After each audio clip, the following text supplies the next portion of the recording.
네, 이번에 전해드릴 소식은 바로 그 문제에 김건희 씨와 한동훈 씨, 이 둘의 문자 내용 논란입니다. 이 둘이 직접 연락을 나눴다는 게 지금 가장 심각한 문제의 본질 아닙니까? 그래서 국정농단이라는 얘기까지 나오고 있다고 지난 영상을 통해 말씀드린 바 있는데요. 결국에는 이게 국정농단 얘기로 이어질 수밖에 없습니다. 이러한 흐름은 국힘에서 어떻게든 막고 싶다고 막을 수 있는 흐름도 아닌 거고요.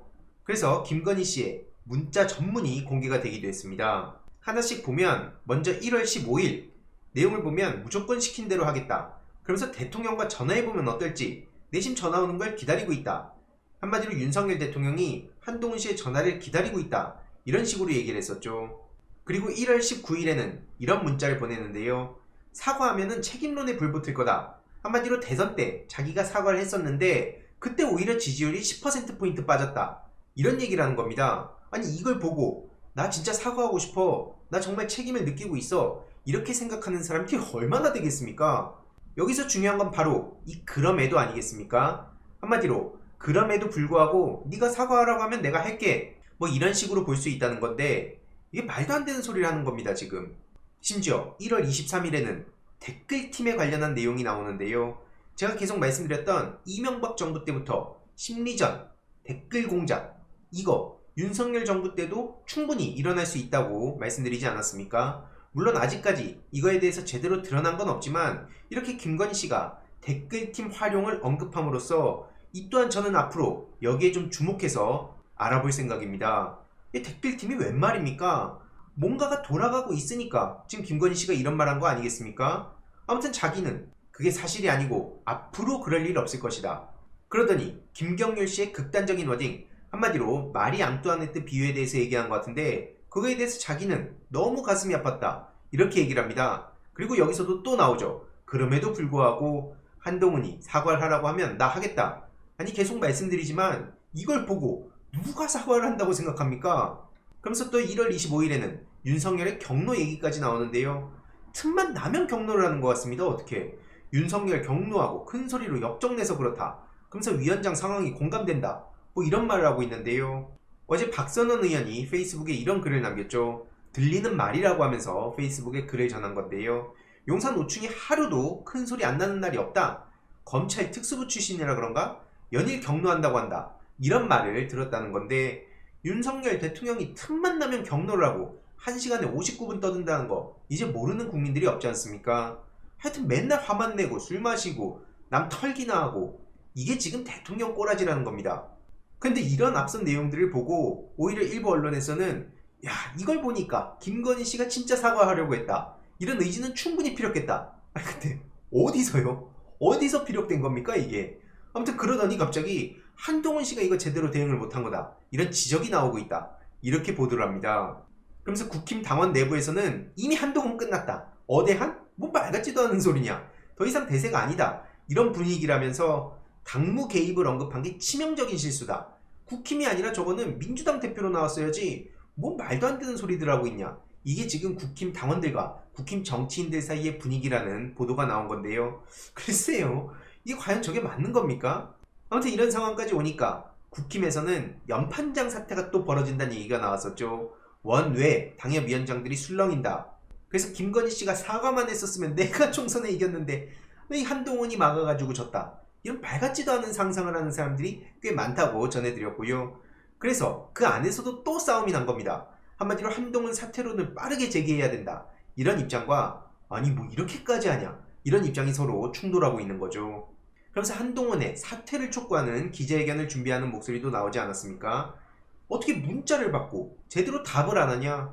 아무튼 자기네들의 무능 이런 것들은 생각 안 하고 나 한동훈 때문에 진 거야. 김건희 사과했으면 이긴 건데 이런 말도 안 되는 소리들을 하고 있는 것 자체도 왜 국힘에서 저 모양 저 꼴로 있는지 그대로 보여준다고 봅니다. 아무튼 연판장 사태가 재현된다 그래서 이 또한 난리가 났는데요.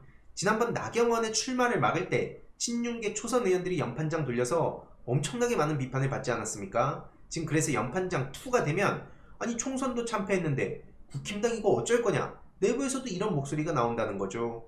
그래서 자제해야 된다는 목소리도 만만치 않았는데요. 아니 하다가 이건 좀 너무한 거 아니냐? 이게 말이 되는 상황이냐? 한 당협위원장은 이렇게 비판했고요. 원외 인사들이 모인 카톡 대화방도 뜨거웠다고 합니다. 아니 어디까지 내려가려는 거냐? 기자회견은 선 넘은 거 아니냐? 저런 행동은 삼가해야 된다. 이런 반응들이 꽤 나온 만큼 결국 사퇴 요구 기자회견은 취소가 됐습니다. 어제 그렇게 떠들썩하게 난리를 치더니 결국엔 저렇게 취소를 한 건데요. 이 한동훈 후보는 마찬가지로 계속 조롱을 이어가고 있습니다. 여론이 나쁘다고 놀라서 연판장 취소하지 말고 어디 한번 계속해봐라. 이렇게 계속 감정 싸움을 유도하고 있고요. 그 논란이 이어지자 박종진이라는 선관위원이 사의를 표명합니다. 아마 방송을 오래 봐오신 분들은 누군지 잘 아실 텐데요. 어쨌든 저 인간이 선관위원으로 있는데 직접 기자회견 참석할지 여부를 전화로 물어본 사람으로 지목된 겁니다. 그래서 자기가 사의 표명을 했다는 건데요. 국힘 선관위에선 분명히 이런 말을 했습니다. 이 사퇴 연판장 논란은 화합을 저해야 하는 구태정치다. 분명히 그렇게 얘기를 했는데 정작 박종진 선관위원을 주의 조치만 하고 그냥 끝낸다고 합니다. 그러니까 한마디로 저들이 지금 겉으로는 센 말들을 하고 싸우고는 있지만 속으로는 그냥 어떻게든 이 위기만 넘기자. 지금 여기에 제일 중점을 뒀다는 거 아니겠습니까? 아무튼 윤상현 씨는 한동훈 씨를 비판하면서 대통령실을 전당대회로 끌어들이면 당정 관계는 끝난다. 당정 갈등을 재점화하는 시도를 당장 멈춰라. 이거 걷잡을 수 없는 상황으로 가는 거 아니냐. 이렇게 지적한 겁니다. 그런데 개인적으로는 이런 상황을 오히려 즐기고 있지 않을까요? 이런 이슈로 본인이 말을 얹지 않는 이상 아예 보도조차 안 되는 게 현실 아닙니까 솔직히. 아무튼 논란이 굉장히 거세지자 대통령실에서 직접 입장을 전했는데요. 우리 전당대회에 개입 안 한다. 선거 과정에서 일절의 개입과 관여를 안 했고 앞으로도 그럴 거다. 좀 주의 좀 해달라. 이런 입장을 전하면 국민들 입장에선 대통령실이 여기선 엄격하게 개입을 안 하는구나. 이렇게 생각하는 사람들이 과연 얼마나 되겠습니까? 여태까지 대통령실이 보여준 모습이 2년 동안 얼마나 많습니까? 근데 갑자기 여기서 우리는 개입 안 한다. 이러면 그러면 끝나는 겁니까? 참 단순무식하다는 생각이 들고요. 아무튼 한동훈 측에서도 지지 않고 누가 죽는지 보자. 지금 이런 식으로 아예 극단적으로 싸움을 이어가고 있습니다. 그래서 3차 윤한 갈등으로 비화되고 있다. 이런 얘기가 지금 중론이 됐고요. 둘의 관계는 더 이상 돌아올 수 없는 강을 건너고 있다. 이런 관측도 더 많은 힘이 실리고 있습니다. 특히 김건희 씨의 문자 공개를 두고 한동훈 측에서는 아니 이건 한동훈 이지매하는 거 아니냐. 이거 김건희 측에서 흘렸다고 보는 게 당연한 거 아니냐. 이런 입장을 전하고 있고요. 윤석열 대통령도 심지어 한동훈 씨가 김건희 문자에 답장을 안 했다고 의원들한테 말한 적이 있다고 합니다. 그러니까 이게 속에 꽁하게 담아두고 윤석열, 김건희 씨가 어떤 짓들을 저질러 왔는지 지금 그대로 수면 위로 드러난 거라 보고요.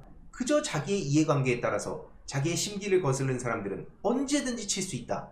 이런 걸 보여주는 거 아닙니까? 근데 계속 말씀드리지만 그래놓고 어떻게 자기네들이 보수 정치인이라고 말하냐고요. 그런 보수가 어디 있습니까 도대체. 아무튼 대통령실은 또 다른 입장을 갖고 있는데요. 공개된 영문을 짐작하기도 어렵다. 그리고 오히려 우리들도 당혹스럽다. 이런 반응을 보였다고 하는데 이거에 신뢰를 하는 사람들이 과연 얼마나 될까요? 아무튼 대통령실 입장에서도 좀 뜬금없는 상황이라고 계속 언플하고 있지만 그닥 공감하는 시민들은 많이 없어 보이고요. 그냥 태극기 부대들 그들만 그냥 맞다 한동훈 저것도 좌파였다 이런 얘기를 하고 있는 상황이죠.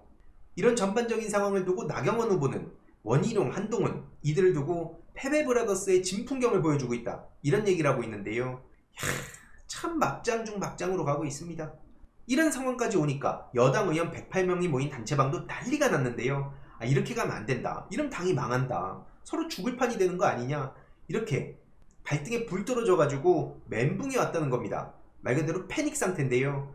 이게 사실 본인들이 다 자처한 거 아니겠습니까? 그러든 말든 원희룡 후보는 계속해서 자극하고 있는데요.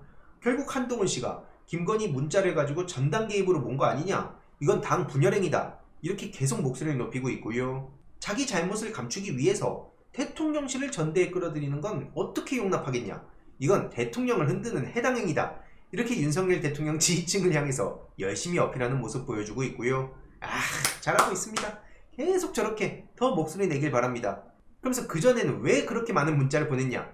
계속 말씀드리지만 이명박 씨 대 박근혜 씨가 싸울 때 서로 팩폭 엄청나게 하지 않았습니까? 이것도 맞는 말입니다. 김건희 씨랑 카톡을 수백 통을 주고받았다는데 그럼 여태까지는 왜 그렇게 연락을 주고받았냐. 그리고 사적 관계에 있는 분들과 공적인 정무적 판단을 왜 여태까지 의논했냐. 이렇게 팩폭을 꽂아버리고요. 그러자 갑자기 친윤 스피커를 자처하던 진중권 씨가 또 가쁜 티를 하죠. 요즘은 친한 스피커로 활동하려는 것 같은데요. 거기가 또 이번엔 내 기회가 되는 땅이다 생각했습니까? 아무튼 희룡하라 그러면서 잔머리 굴리지 말고 죽을 죄 지었다고 하고 끝내라. 지금 코미디하고 있냐? 폭로한 쪽에서 내용을 까야지. 폭로 당한 쪽에서 문자를 까라고 하는 게 말이 되냐? 어떻게 김건희 씨까지 끌어들이냐? 뭐 이런 얘기를 하고 있습니다. 그러면서 이 사건의 진상규명을 해야 된다면서 니들이 지금 이 짓을 하고 있을 때냐? 이렇게 얘기하는데요. 이 말을 보면서 무슨 생각이 듭니까? 아니 그냥 한동훈 스피커 역할을 하고 있구나. 여기저기 기회 될 때마다 들러붙었다가 버렸다가 참 웃기다는 생각밖에 안 듭니다. 아무튼 저 안에서 자기들끼리 진흙탕 싸움을 넘어서 아예 개판 싸움으로 이어져 가고 있는 거고요. 이러니 해당 소식을 접한 시민들은 정작 진중권 씨를 향해서 비판하는 게 더 많은 것 같습니다. 너가 뭔데 도대체 자꾸 기사에 나오냐? 좀 이 사람 안 볼 수가 없냐? 이런 비판의 목소리까지 많이 이어지고 있습니다. 근데 진짜 궁금한 건 도대체 저 사람이 뭐라고 계속 기사를 써주는 겁니까? 아무튼 원희룡 씨는 최근에 부울경 수장들도 만났다고 하고요. 언론에서는 때릴수록 한동훈이 커진다고 하고 있고 막장 중에 막장으로 계속해서 흘러가고 있는 상황인데 TV조선은 이렇게 비판을 하죠. 지금 이건 궁중암투보다 더하다. 결국에 문제의 본질은 뭡니까? 김건희의 책임은 사라지고 남은 건 감히 이것밖에 없다는 겁니다. 당대표가 감히 영부인 문자를 일십할 수 있냐? 지금 이런 공방을 주고받는 게 말이 되느냐 이겁니다. 이러니까 한 국힘 재선 의원도 어떻게 왕한테 욕하냐? 왕비한테 이럴 수 있냐? 이런 얘기가 먹힐 거라고 생각하는 것 자체가 심각한 거라고 지적했고요. 이런 상황을 본 민주당은 당연히 어처구니가 없다는 반응을 보일 수밖에 없는 거죠. 이거 개사가 시즌2 아니냐? 한마디로 김건희의 문자가 마치 대통령의 가이드라인처럼 여당 전대에 등장한 것도 우습고 왜 이게 문제가 되는지를 쏙 빼놓고 자기들끼리 말장난이나 주고받고 있으니까 이게 개사가 시즌2가 아닌 뭐냐? 이렇게 비판한 겁니다. 결국 제일 중요한 게 뭡니까? 김건희 씨의 수사입니다. 수사. 지금 사과를 하면 모든 게 끝나는 것처럼 말장난하는 것 자체가 택도 없는 꼼수라는 거고요. 후보들의 반응도 기가 막히다는 거죠. 저렇게 김건희 씨를 성역으로 만들어 놓고 그거에 대한 반성은 없고 자기들끼리 대통령실 개입이 맞네 아니네 뭐 하는 겁니까 저게 다들. 결국 중요한 건 뭡니까? 명품백, 주가 조작, 양평 땅, 논문 표절 의혹 이거에 대한 제대로 된 수사입니다. 수사. 저걸 가지고 다 잘못해놓고 막판에 가갖고 자 나 진심으로 사과하려고 했으니까 이제 끝났지? 뭐 이렇게 구질구질하게 자꾸 태클 걸어? 요런 식으로 몰아가려는 것 자체가 황당하다는 거고요. 지금 검찰은 어떤 짓 하고 있습니까? 최근에 이재명 대표님과 김혜경 여사님한테 소환 통보를 했다고 합니다. 검사 탄핵을 하는 민주당을 향해서 무슨 직권남용죄 내보내 아주 난리를 치고 있는데요.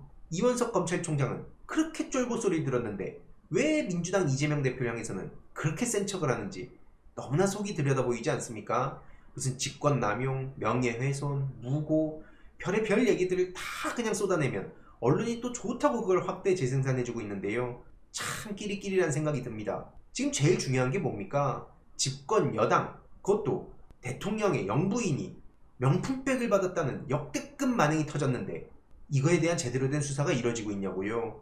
아무튼 대통령실 여사팀이라 불리는 그들의 조사가 마무리됐다 하고요. 이제 김건희 씨만 남았다고 하죠. 그런데 조선일보도 정말 웃깁니다. 쇼핑백 청탁이 더 있었다는 내용을 두고 야, 그거 알고 보니까 서류된 행정관이었더라. 이렇게 옹호를 하고 있는 건데요.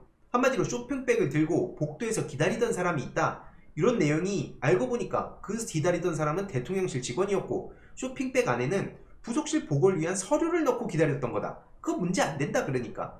요런 황당한 해명을 하고 있는 겁니다. 그러니까 반응은 어떻겠습니까? 크크크크크 하는 반응이 쏟아지고 있는 겁니다. 아니 상식적으로 생각해봐도 말이 안 되잖아요. 누가 도대체 보고할 서류를 쇼핑백에 넣고 이러고 서서 기다립니까? 아니 저걸 믿으라고 하는 것 자체가 국민들을 얼마나 우습게 알면 저럴까요? 그러니까 제정신이란 얘기가 나올 수밖에 없는 겁니다. 조선일보도 참 퇴물 다 됐네요. 도대체 저게 무슨 옹호입니까? 오히려 국민들의 영림만 더 건드리는 거라 보고요. 지금 앞선 저런 황당한 소식들에 묻히고 있는 심각한 이야기들이 너무나 많습니다. 대통령 업무보고에서 독도가 사라졌다고 하는데요. 지금 해양수산부 대통령 업무보고에서 독도가 언급되지 않았다는 비판이 나오고 있는 겁니다. 야, 지금 일본에서 대놓고 독도를 가져가려고 별의별 헛소리들, 만행들을 쏟아내고 있는데 이게 말이 되는 일입니까? 앞선 문제들도 매우 심각하지만 이건 상상을 초월하는 일들이 지금 벌어지고 있는 거고요. 지금 3연속 나토 정상회의에 참석한다는 윤석열 대통령은 북한과 러시아에 또 강력한 메시지를 전할 거라고 합니다. 이걸 가지고 또 자칭 보수층을 결집시키려고 하는 것 같은데 이거 어쩌면 좋습니까? 그래서 이번 내용도 요약해보자면 김건희 문자의 본질, 사과가 아니라 수사, 그리고 책임이 문제의 본질이다. 이런 말씀을 드리고 싶고요. 어쨌든 그것과 별개로 자기들끼리 막장스러운 싸움들을 계속해서 이어가고 있는데 이게 앞으로 어떻게 또 펼쳐질지 계속해서 간략하게 정리해서 공유드리도록 하겠습니다. 이번 내용도 유익했다면 구독, 좋아요, 알림 설정, 멤버십 가입 정말 큰 힘이 된다는 점 말씀드리고 싶습니다. 주위에 널리 공유 부탁드립니다.